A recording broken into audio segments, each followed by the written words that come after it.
The biggest way to find value in redraft is market inefficiency, otherwise known as sleepers.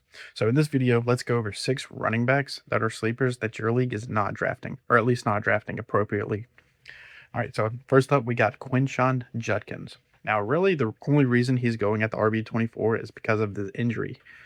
He was locked in as Cleveland's RB1 last year, handling 74% of the Browns' designed rushing attempts, which trailed only Ashton Genty and Jonathan Taylor before he fractured his fibula and dislocated his ankle.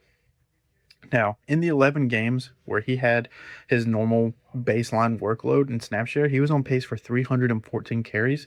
And now he's fully healthy. Reports out of camp are that he's looking 100%. He's clearly on track for week 1. So, injury, it matters, but it's not nearly as a big a factor as we originally thought. So, right now, he's going 24th running back off the board with an average draft spot of about 56. So, it's really a discount when you look at it for the workload that he's projected to get. If you look at the RBs currently going around him, Bucky, Travion, Jalen Warren, Ramondre Stevenson, Tootin, Rico, all of those guys are in committee or at least a direct 50-50 timeshare, except for Judkins. Judkins is a locked and loaded 300 touch guy, and he's just sitting there. To me, he's the last guy that I really think could hit 300 touches and finish as a top 10 to 12 running back because of the volume he's going to receive. All right, next up, Jonathan Brooks. He's currently the RB33. Well, that is until the news broke today that Chuba Hubbard is dealing with a hamstring injury and is week to week. But at the time of recording this video, that just happened. But to me, this is the most projected play of my picks today because he hasn't played in the NFL, really. I mean, he was elite out of college, but he has back-to-back ACL tears, which is obviously not great. But in his final 10 games at Texas, he averaged 114 yards per game and 1 touchdown per game, averaging 6.1 yards per carry and ranking top 25 among the 158 qualifying college running backs. So that is elite. That's a Bell caliber production, and he's now 2 ACL removed, obviously, but he's fully healthy now. Reports are he's looking good. I did hear that he's going to play in preseason, so that's great. We get to see how he looks beforehand before we draft him. But he's the only healthy running back of note that Carolina has right now. I mean, they have Trevor Etienne and A.J. Dillon, which to me, I'm not worried with at all. Hubbard was shaky last year and already injured again this year. He lost the lead job to Rico Dowdle out, and he averaged 3.8 yards per carry. So to me, that's not anything special. So they may look for some more juice and see what Brooks has. And with Dowdle gone, it's a wide open backfield with a former top 40 pick averaging 6.1 yards per carry in college, going into double-digit rounds. Like, again, it's a risky pick, but when you're in the 11th round, you're swinging for the upside. That's what wins leagues. All right, next up, we got Rachaad White, who was going roughly RB40, give or take a couple spots, but he plays for the Washington Commanders. To me, this is strictly a price and roll argument. His efficiency numbers weren't that great last year. He was the RB23 in points per game, but he had a 1.2% explosive run rate and a 1.52 yards after contact per attempt. So that's not great, but he did lean heavily on a receiving role and touch volume, which is great.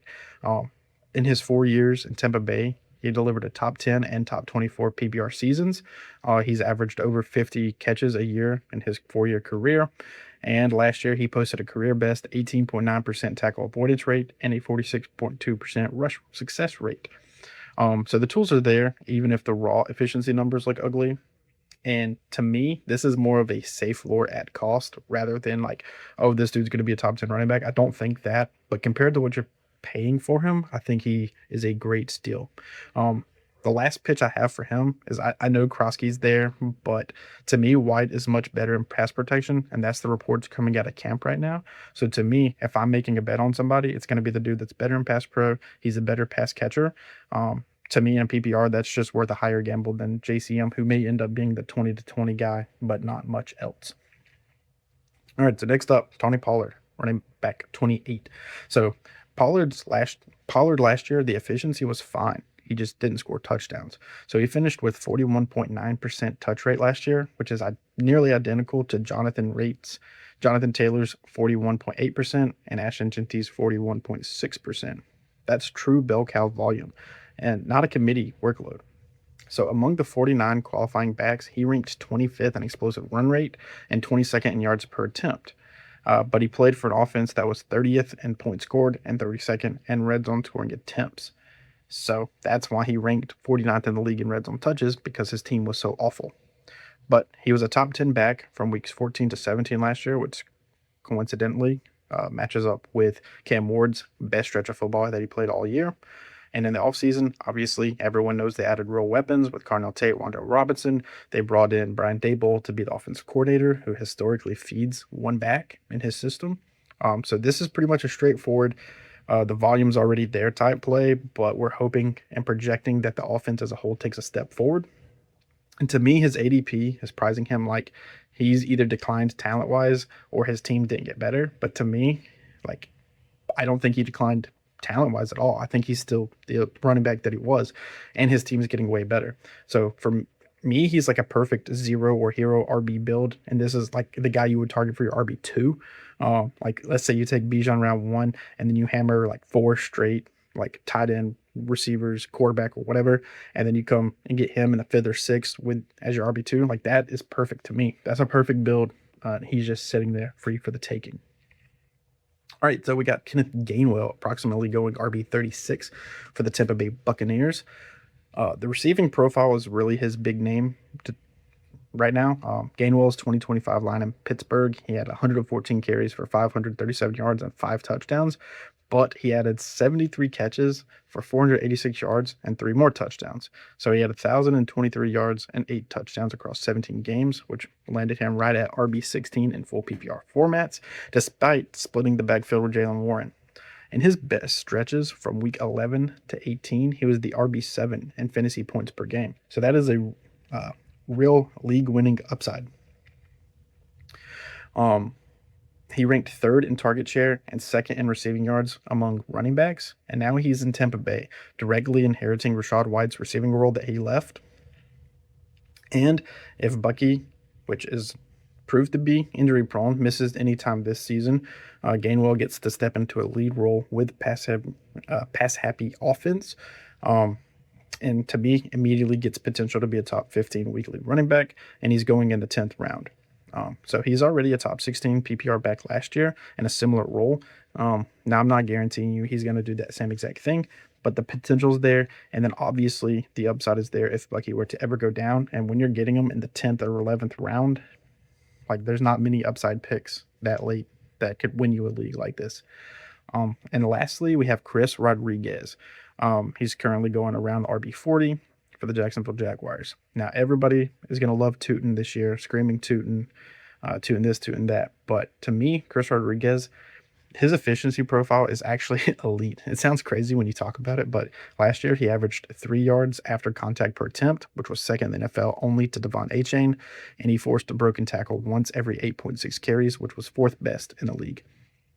He posted a 58% success run rate, and he was 5th among all running backs. And then he signed a contract of 2 years, $10 million with a guaranteed of $6.2 million. So that's not just camp body money. That's like, hey, I actually want you to come here and be a part of this offense type money. He also is reuniting with a coach who coached him in his best season in college when Liam Cohen coached him at Kentucky. Chris Rodriguez ran for 1,379 yards at 6.1 yards per carry and 12 total touchdowns in one season. And now multiple reports coming out of Jacksonville's camp has Chris Rodriguez as being the best running back in camp so far. And then he's obviously stepping in a backfield that vacated almost 300 touches between receiving and rushing when Travis Etienne left. Yes, I know Tootin is there, but he's not really proven yet. I mean, obviously he played in a nice part-time role last year, but who's to say that Jacksonville even wants to expand that role for him?